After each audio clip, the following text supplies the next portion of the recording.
Okay, hello, hello. Magandang araw po sa inyong lahat. Saan mang dako kayo ng daigdig naroroon, this is your host, Rex Sevilla 11. Okay, so magbibigay lang po tayo ng reaksyon. Re-reactionan ko lang po itong press con ng, teka, baka hindi na naman marinig. Press con ng The Young Guns. Okay, ito ay tungkol sa, tawag nito, tungkol sa hearing kahapon. So, tanong, dadalo na daw sa wakas ang dating presidenteng former or dating presidenteng Rodrigo Roa Duterte. Okay? So, pakinggan muna natin itong mga sasabihin ng ating young guns bago tayo magbigay ng reaksyon. Okay? Sandali lang po. Okay. So, saglit lang. At ito ay ganyan lang natin ng saglit para hindi tayo copyright. Yan. Okay, play na po natin. Deliver their short opening statement. Let's begin. Kicking off today's first question, let us recognize Haji Camino from Brigada News.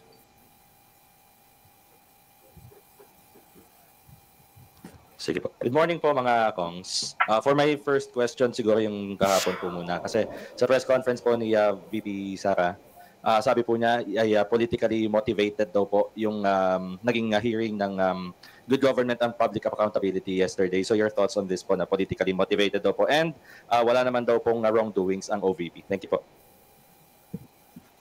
Thank you. This is not about politics. This is about accountability and transparency. Kung wala naman po talagang wrongdoings, bakit po hindi po sila dumating at bakit hindi na lang po nila sagutin ng issue? Dahil ang nakikita po namin dito, ang pinapupunta po nila yung mga career officials na sa tingin po namin, hindi naman po sila ang talagang concern. Yung mga talaga pong mga officials na directly involved dito, parang pilit po nilang hindi pinararating. Parang nagkakaroon po ng cover-up dito po sa issue na to. Thank you. Okay.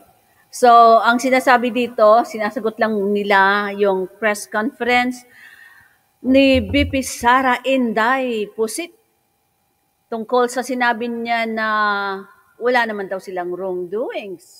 So, totoo nga bang walang wrongdoings? Okay, ituloy natin. Okay, I think the easiest gateway, as always, is politically motivated. Ano na yan basang-basa na yung ganyang justification. And ako naniniwala ako that we are living in this world na talagang merong politika ang lahat ng bagay. As I'm always saying that yung dito sa gobyerno, there will always be politics.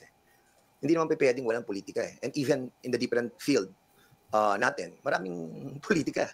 Even sa media, meron motivated daw. Involved, di ba?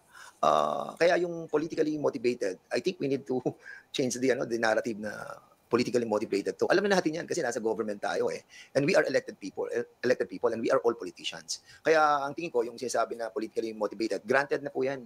Kasama na po sa equation yan. So I hope that we will be stopped using the word politically motivated. Actually, yung Blue Ribbon Committee, gusto lang makita kung ano yung totoo at yung katotohanan kung paano ginasta ng opisina ng Vice President, ng Office of the Vice President, yung kanyang confidential fund, at saka kung paano ginastos ng Department of Education sa pangunguna ni VP Sara, yung kanyang confidential fund din. At sa totoo lang, nalulungkot ang committee dahil kung sino yung mga taong involved, katulad nila Acosta at saka yung kanyang Chief of Staff, hindi pinapapunta ni Vice President Sara. Dahil sila naman talaga yung may responsibility regarding dun sa confidential fund dahil siya yung disbursing officer. At sana wag niya nang pagtakpan kasi nga tama naman si Chairman Joel na parang nagkakaroon ng cover up kung sino yung mga taong wala namang kinalaman, yun yung pinapapunta nila. Samantalang yung mga taong may responsibility regarding dun sa kung paano ginastos yung pera ng ating pamahalaan, yun yung hindi niya pinapapunta. Plus yung sinasabi niya na hindi daw totoo yung mga resibo na ipinakita sa committee, galing mismo sa galing mismo sa Commission on Audit yun, Commission on Audit yung nagbigay sa committee, kaya hindi po pwedeng sabihin ni VP Sara na peke yun. Katulad ni Mary Grace Piatos, Sandali muna, putulin natin dito. Yung sinasabi ni VP Sara, sinasagot lang nila ni itong si Kong Jun. Okay. Ang sinasabi kasi ni VP Duday doon sa kanyang press conference, VP Sara, okay, doon sa kanyang press conference, ang sinasabi niya kasi is hindi daw totoo yung mga resibo or something like falsificated. Paano hindi totoo? Yun nga sinasabi dito. Di ba galing na sa COA? At saka di ba, if you remember, nung sumagot siya noon sa hearing, yung nung sumasagot pa siya, ang sabi niya, I forgo my rights, blah blah blah, etc. or etc. Pero ang sinasabi niya doon is, hindi na daw siya sasagot dahil na-forward na sa COA yung mga reports nila. Ngayong yung mga hearing, yung mga pinorward nilang mga resibo pala doon ay puros yung iba is hiniram lang nila, kagaya nung hiniram nila sa AFP, di ba? Sa YSL. So, nanghiram lang sila ng resibo. So, paano sasabihin na peke yung galing mismo sa kanila, 'di ba? Sabi niya, I forgo my rights, nando na sa COA. So ngayon ang pinalabas ng COA mismo dun sa hearing is yung mga fake. I mean, may mga overspending. Tawag natin, daw. Yun ang na-find out ng Okay, tuloy natin. Sila ang naglagay ng pangalan doon. Alam naman natin na hindi totoo 'yon. Gawa-gawa na lamang nila 'yon. So kailangan harapin nila yung responsibilidad sa kung ano yung ginawa nila at kung paano nila niliquidate, no, yung paggamit ng kanilang confidential fund. Siguro hindi. Okay, putulin ulit natin dito kasi baka mahalimutan ko yung sasabihin ko. Okay, ang sabi dito is nakita dito sa mga hearing na to, nakita nila yung pangalang Mary Grace Piatos. At sino nga ba si Mary Grace Piatos? Kanina nung nanonood ako kay Sir Jeriby, sabi niya Mary Grace Piatos, tinype niya sa Google, at ang lumabas, ito ay yung Piatos, ito yung potato chips ng Jack and Jill, no? So wala siyang makita na Mary Grace Piatos, which is parang mga 100 to 200 yatang mga dokumento ang nakalagay doon, Mary Grace Piatos. Kaya, until proven beyond reasonable doubt, tsaka tayo huwad. Pero, for now, yun ang nakikita nila, na there's no such person as Mary Grace Piatos sa Office of the Vice President, and then not the Office of the Vice President, doon sa mga resibo. So, they have to find out who is that Mary Grace Piatos na pumirma. Okay. Tuloy natin. Hindi nila akalain na scrutinize masyado yung kanilang pag-liquidate, kaya ganoon na lang yung ginawa nila. Tandaan natin, pera yan ng gobyerno, pera yan ng mamamayan, kailangan merong transparency at kailangan may accountability. And VP Sara should be accountable kung ano yung ginawa nila sa Office of the Vice President patungkol sa confidential fund at saka bilang Secretary ng Department of Education sa confidential fund ng DepEd. Okay, so, di ba, ang sinasabi nitong mga junior cans na to ay dapat sumagot siya. Madali lang naman kapag sumagot na siya, pera ng taong bayan, kailangan niyang ipaliwanag being the head of that office. Ngayon, ang pinapadala nga niya is mga empleyado lang na wala namang direct involvement tuon sa dapat magpaliwanag. Kung siya mismo at saka yung mga taong kailangan nila ang pinapadala, di tapos na. Di ba? Pera ng taong bayan yan. VP Sara, in deposit. Kaya kailangan yung ipaliwanag. Ano nga ba talaga? To add lang po siguro, no, on the first part of the question, yung politically motivated, I think our colleagues mentioned it already pretty well. Kung maalala po natin, we've already wanted to discuss yung CIF funds nung sa budget appropriation hearings pa lang. At that time, sinabi na po nila, politically motivated, not the right venue. Ngayon na mayroong committee with the proper jurisdiction, sasabihin na politically motivated na naman, not baka not the proper venue, hindi raw in aid of legislation. So when would be the right time to talk about the misuse of confidential intelligence funds? I don't think it would be fair to demean the committee by saying po na politically motivated po ito. It takes away the truth of the matter na ang hinahanap po natin ay transparency and accountability. Now with that said po, now on the second question, wala pong wrongdoing yung OVP. Evidence would suggest otherwise. I think this is not to prejudge the case, but despite the vice president refusing to take her oath, despite the refusal to appear on behalf of some OVP officials, despite the refusal to cooperate, lumalabas at lumalabas pa rin po yung katotohanan. Through documentary evidence and through testimony of other witnesses, nakita po natin parang to the extent of the compartmentalization ng utilization ng CIF, nakita po natin the way that the office has operated. And to say that there's no wrongdoing, I'm not sure. I could be mistaken, but in the history of our republic, I don't think the COA has ever flagged yet a national agency for misuse of confidential and intelligence funds. This would be the first time. The mere fact na may red flag, yun po yung naging cause ng committee hearing na to. So it begs a question, yung nakikita natin ngayon sa mga witnesses and resource persons, sa documentary evidence, is there a modus operandi being conducted within the office? Yun po yung gusto namin malaman. At parang yun po yung nakikita natin. And we still hope we extend that invitation. Sana po mag-attend yung mga invited resource persons at mag-cooperate for the sake na po na maging transparent ako sila. Yun na po. Okay, maalala ko, di ba, noong isa sa mga hearing ng Office of the Vice President, di ba, ang gustong mangyari ni Kong Marcoleta is use the traditional. Ibig sabihin, wala nang mga busi-busisi, wag nang busisiin yung budget na sinasuggest or proposed budget ng Office of the Vice President. Ngayon, ang sinasabi nitong si Kong Rads Gutierrez is ano na ba yun? Kalimutan ko, sorry. So, ang sinasabi dito, ayaw pa busisi. At saka yung sabi ko kanina na ang sinasabi ni Kong Marcoleta is traditional. Ibig sabihin, ang traditional, kagaya nung kay VP Lininon, walang yung mga ibang nagdaan na mga vice president, so parang abilis na ma-approve yung proposed budget for the following calendar year. Pero dito, ang marami ngayong nagsasabi, bakit ang dami na, bakit ito lang, bakit si VP Sara lang ang iniimbestigahan? Well, ito lang ang sagot. Ang sagot nga nila dito, ngayon lang naman tayo nagkaroon ng CIF at saka si VP Lenny noon, walang CIF. Kaya walang iimbestigahan. Kasi parang nandun naman yata. At saka maalala ko si VP Lenny noon, parang hindi nga niya nagastos lahat yung mga di ba?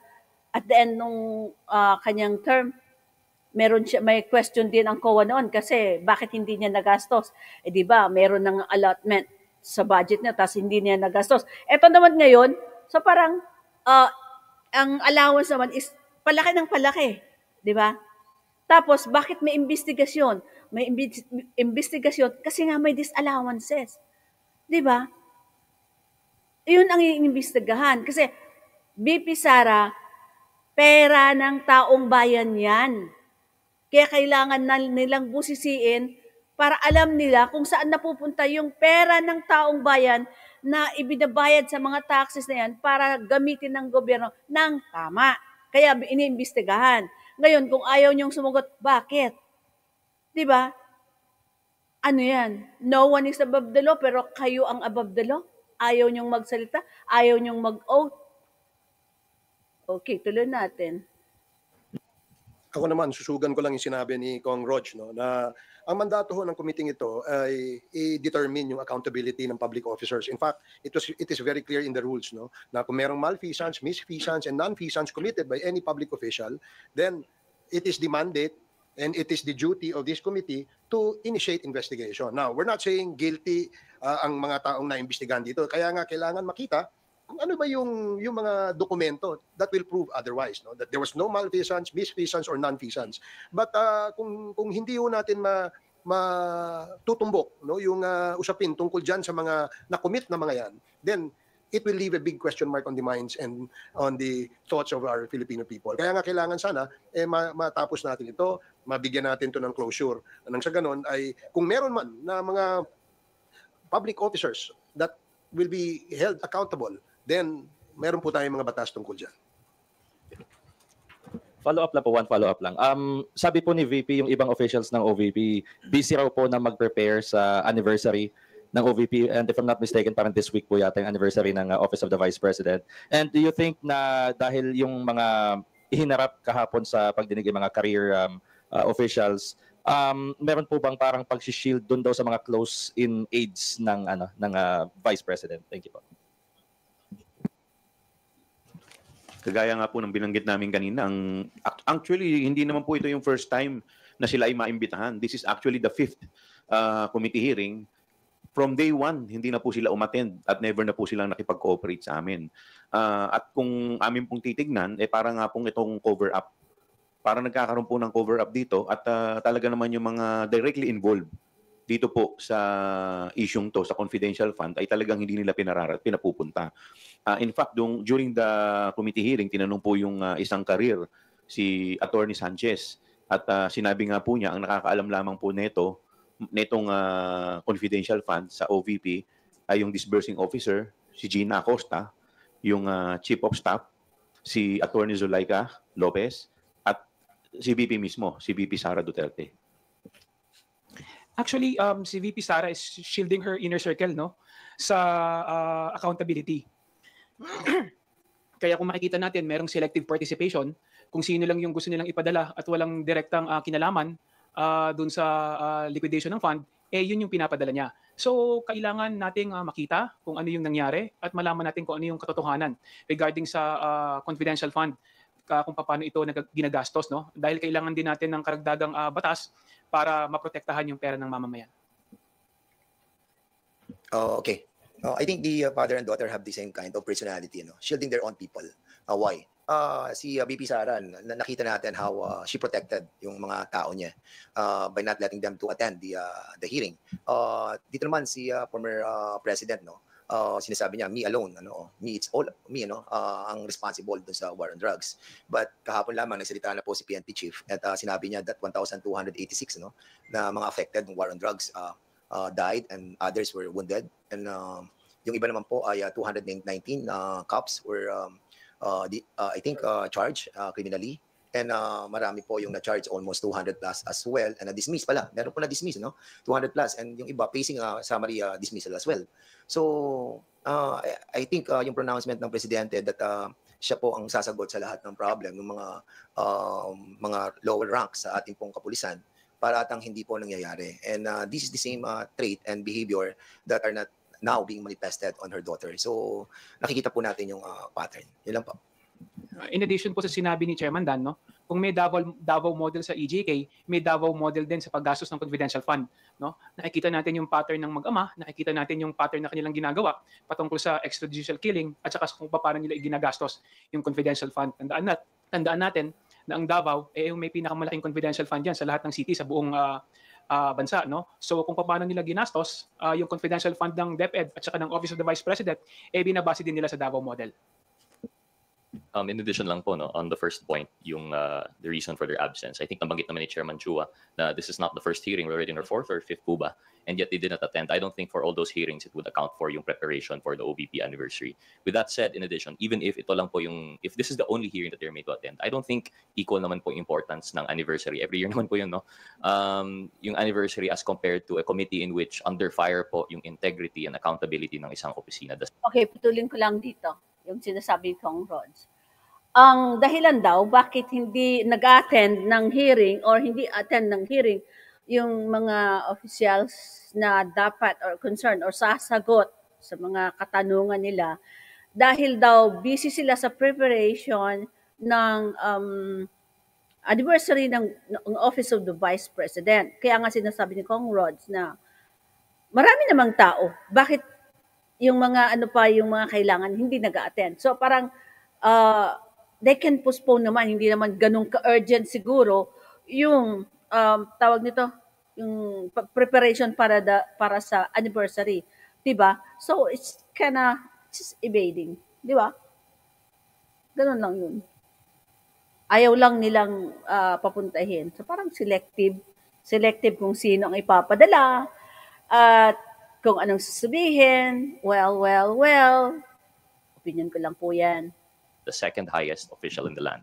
So for them to choose OVP preparations, which one could be done by other staff, I suppose, and 2 happens every year, versus answering questions po sa committee, I think mas importante naman po yung committee. So I think sa reasoning pa on that alone, parang nakakaduda na rin po talaga yung same time po nawawala yung mga key persons. With that said, the second question po, yung whether there is a cover-up of sorts. I think, like I mentioned earlier, ang nakikita po natin in the hearings that we've conducted so far, sobrang compartmentalized po yung OVP in relation to the CIF. And it would appear, based on the records, nakita po natin yung statements ng dalawang resource persons that attended were notarized by an official of the OVP. You couldn't help but think na baka coordinated po yung statements na ito. Kumbaga, sila po yung pina-attend just to assuage the or to satisfy the committee na may resource persons. Pero yung pinadala naman, walang kinalaman about sa CIF.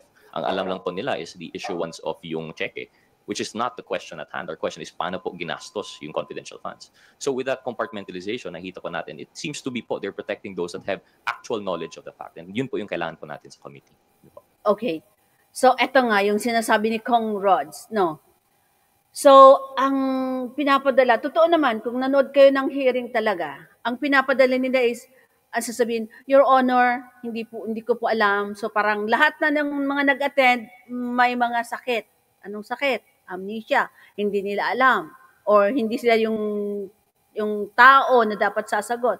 So, anong ibig sabihin nun? Dinidelay nila. They are prolonging the hearing, which is every day of every hearing yan, may gastos, additional gastos yan sa gobyerno. Ano ba? Kung nagpunta na ang taong dapat sasagot, o di natapos na yan. Di ba? So, okay, tuloy natin bago ako ma-high blood na naman. Thank you, Haji. Would like to recognize Tina Panganiban Perez from GMA7 for her questions. Good morning po, sirs. On the Quadcom hearing, bakit po canceled yung pagdinig bukas and when was the decision to cancel arrived at? Thank you for that question, Tina. The Quadcom chairs are already contemplating since last week to move the scheduled Wednesday Quadcom hearing, no, for several reasons. First reason, yung aming mga if you recall, no, lagi namin sinasabi kapag may mga witnesses, we want them to execute affidavits. Number two, even if they have executed their affidavits, we will have to vet them, no. Meron pong legal team ina-assist ang Quadcom to interview yung aming mga because marami po ang gustong magsalita. Marami po ang gustong magbigay ng testimonya. Ang aming pong palagay, kailangan aralin namin, no, kung sino ho yung aming iharap doon sa usapin ng EJK, doon sa usapin ng drugs, at syempre doon din sa usapin ng Pogo. Now, because of the several witnesses who wanted to give their testimony before the Quadcom, we decided that we should maybe interview them all first. Tingnan namin, sino ba yung mas credible doon? And it will take a lot of time, no, para sa amin. So we decided that before we set this meeting, again, no, kailangan kumpirmado na kung sino yung ating ihaharap. Sino yung mga witnesses na pwedeng magbigay ng kanilang salaysay na ika nga ay may credibility. Kasi gaya ng sinasabi ko sa inyo noon, marami yung gustong tumistigo. In fact, umabot pa kami sa punto na yung isang gustong tumistigo, pagkatapos siya magbigay ng kanyang affidavit, ay umabot kami sa punto na kailangan pa namin ipasuri siya sa psychiatrist, no? Ipasuri siya through a polygraph test sa Camp Crame, no? Para malaman namin kung ito ba yung nagsasabi ng totoo. Hindi ho madali, no, magpresenta ng witnesses. Kaya napag-usapan nga namin, kagaya ho kahapon ng hapon, na-decide na ho namin na i-cancel yung aming meeting supposedly for tomorrow, ngayong Wednesday, November 13, to give us more time hanggang next Thursday to interview, to set up our agenda, at tapusin po lahat ng pwede naming ma-interview. Okay, so putulin ulit natin dyan. So, ang sinasabi ni Kong Barbers, no? Ang sinasabi niya is, binubusisi nila talaga. So, parang ini-interview din nila yung mga a-attend, yung mga testigo na a-attend or resource person na a-attend sa Quadcom hearing. Kasi mali natin, mga attend dyan, kung parang mayroon palang behavioral o kaya, may psych problem, tapos magsasalita, tapos pagpunta doon, sasabihin niya, ayaw kong mag-oath taking, di ba? Manawa na lang yan. So, ayaw mag-oath dahil ayaw magsabi ng totoo, or baka pag nagsabi ng, isipin niya, baka pag nadulas, makapagsabi ng totoo, which is, it will be charged against him or her. Di ba? Ayan. So, ang sinasabi dito,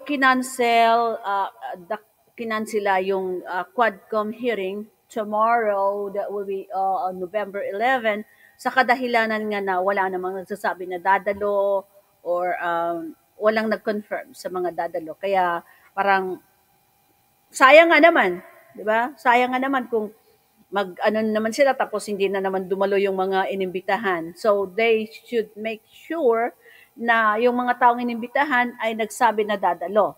Okay? That is the reason why we had to cancel. Actually, 2 days ago, nag-decide na kami dyan eh. A week ago pa, pinag-uusapan na natin, Chairman. And then suddenly, kahapon parang last night, parang nakakita tayo na attend na raw sila. And ang problem natin dyan, we have already notified yung mga resource persons, especially yung mga galing sa Cebu, yung mga big teams. And at the same time, meron po kami binibet na galing sa Isabela and I think one also from the north. And suddenly, naka-receive tayo ng mga ganong pronouncement that he will be attending. But of course, hindi pa naman po yun official na galing po sa former president that he will be attending on tomorrow's hearing. Unless and until that we have received any copy from him, then most likely. But it's hard to na makapag-ano na po tayo tomorrow because yung pronouncement and the invitation to other resource persons were already been cancelled. Dagdagan ko lang yung sinabi ni Kong Dan. No? Kahapon pa na-cancel na namin yung aming hearing. At 6:30 p.m., the Quadcom chairs have already informed the Secretariat to send out notices to all our members and to all our invited resource persons na hindi po natin matutuloy yung ating hearing ngayong Wednesday. No? At all these notices via email, via digital and Viber notices, pinadala na ho yan kahapon pa lang. And wala ho kaming confirmation pa kung sino yung a-attend eh. Wala naman nung nagsabi sa amin na may a-attend na sa Wednesday because as early as yesterday, we have already sent out cancellation notices. Kaya wala namang nagulat lang kami ngayon na meron palang gustong umattend, no? Welcome naman po yan sa atin. Kaya lang, na-cancel na po natin. And just to let everybody know that we have already postponed it for November 21st, Thursday next week. So lahat po ng inimbitahan namin na kinancel namin, ay iimbitahan ho namin ulit. Nang sa ganun, mahaba-haba ho yun yung preparasyon, mahaba-haba yun yung oras para maka-attend dito sa aming Quadcom hearing sa Mr. Chairman, baka iniisip ko rin during the time that we have discussed that on Sunday, I think we finalized on Sunday. Baka may mga chairman na mole doon sa pag-uusap natin. Just kidding. Pero we already decided last Sunday pa po at pinormalize lang po namin yan kahapon and that's the reason why we already have a meeting yesterday. Unfortunately, may mga gantong issue na darating daw po and I think it's hard for us to really send invitation again to those who have been canceled resource persons. And kung wala naman talagang direct statement ang ating former president na darating siya, tingin namin propaganda lang yung lumalabas ngayon sa internet, no, sa social media na darating siya. Kasi gusto rin naming dumating siya dahil pinagbantaan nga niya yung mga congressman na sinasabi niya sisipain daw niya wala namang virtual kick. 'Di ba? So walang virtual mas maganda kick. sana dumating siya dahil willing naman si Chairman Dan na magpasipa sa former president. Virtual kick. Okay, so eto, magko-comment lang ako dito. Eto nga, ang sinasabi ni Kong Dan Fernandez, Sunday pa lang, napag-usapan na nila i-cancel. Tapos, sabi nga ni Kong Barbers, na nag-final sila na napag-usapan mga around 6:30 na to cancel and then nag-send na rin sila ng mga email na kinakancel nila yung Quadcom hearing November 13, Wednesday. Ngayon, may narinig nga sila na sa social media na darating. A-attend daw ng Quadcom hearing ang former President Rodrigo Roa Duterte. So, opinion ko lang, anong ibig sabihin nun? Dahil walang hearing, a-attend siya. Na-cancel yung hearing, a-attend siya. Kapag may hearing, ayaw niyang umattend. Ano nga ba talaga? Tanong lang po yun, ano ba talaga? Okay, pakinggan natin ang sasabihin ni Atty. Salpanelo. So, ibig sabihin, a-attend kapag walang hearing. Kapag may hearing, hindi a-attend. Eto, pakinggan natin itong tawag nila. Yung sinabi ni Kwan. Okay, palitan po natin ito. Dito tayo kay conference. Eto. Ayan. Palitan lang natin. And then, yan, share natin. So, eto ang sinasabi ni Atty. Salpanelo. Okay? Pakinggan natin. Yan.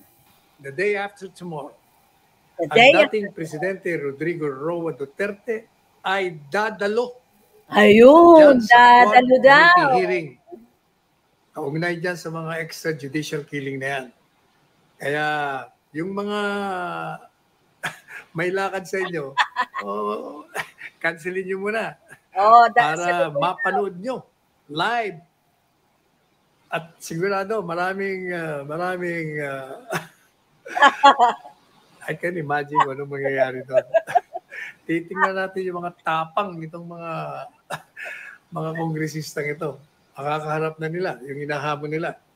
Hindi sila uurungan ito. Alam niyo ba yan may kwento ko sa inyo ha? Basta a-attend ho siya. Okay. At yung mga Basta kung wala rin na a-attend kayong daw. ginagawa, salubungin natin ang Presidente Duterte sa stop pagdalo natin niya dyan. dyan. Okay, stop na natin doon kasi ang sinasabi ni Attorney Sal Panelo, a-attend. Okay, a-attend. Kaya salubungin natin sa November 11 ang pagdalo ni former President Rodrigo Roa Duterte sa Quadcom hearing. Pero ang mangyayari, dahil cancel, so siya lang ang a-attend. Diba? Okay, yan lang po ang reaction natin para sa pagdalo or hindi pagdalo ng former president. Okay, and this is your host, Trix Sevilla 11. Hanggang sa susunod na pagkikita. Bye-bye. And another reaction sa susunod. Okay? Thank you. At kung saan man kayo naroon, sana'y nasa mabuti kayong kalagayan. Bye-bye.